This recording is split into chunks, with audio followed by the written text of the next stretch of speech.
નમસ્કાર, આપ જોઈ રહ્યા છો નેશન પ્લસ ન્યૂઝ. હું છું આપની સાથે હેતલ ભગત. સ્વદેશી આત્મનિર્ભર ભારતનો આધાર છે.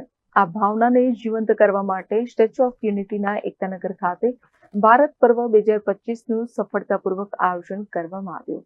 લોહ પુરુષ સરદાર વલ્લભભાઈ પટેલની જન્મજયંતિને અર્પિત આ ભવ્ય પર્વમાં દેશના દરેક ખૂણેથી આવેલા હસ્તકલાકારો, કારીગરો અને ઉદ્યોગકારોએ પોતાના સ્વદેશી ઉત્પાદનોનું પ્રદર્શન કર્યું હતું.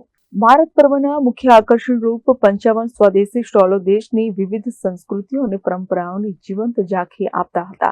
દરેક સ્ટોલ ભારતીય ગ્રામ્ય જીવન, કારીગર અને લોકશૈલીના પ્રતિનિધિ સમાન હતો.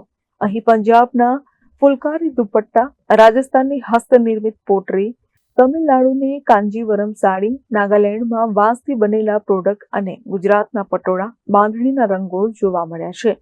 વોકલ ફોર લોકલના સૂત્રને આગળ ધપાવતા આ ઉત્સવમાં સ્થાનિક ઉત્પાદન અને પરંપરાગત કારીગરીને વૈશ્વિક મંચ મળ્યું છે.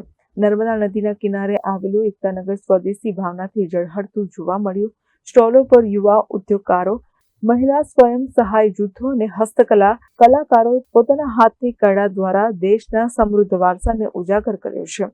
સ્વદેશી સ્ટોલોમાં ખાસ કરીને ઓર્ગેનિક ખાદ્ય પદાર્થો, આયુર્વેદિક પ્રોડક્ટ્સ, હેન્ડલૂમ ફેબ્રિક્સ, રિસાયકલ મટીરિયલથી બનેલા ડેકોરેટિવ આર્ટ તથા કુદરતી રંગોથી બનેલા કપડાં પ્રવાસીઓમાં ખાસ આકર્ષણનું કેન્દ્ર બન્યા છે. પ્રવાસીઓએ અહીં માત્ર ખરીદી જ નહીં, પરંતુ દરેક સ્ટોલ પાછળની કથા, કારીગરની મહેનત અને પરંપરાગત જ્ઞાનનો અનુભવ કર્યો છે.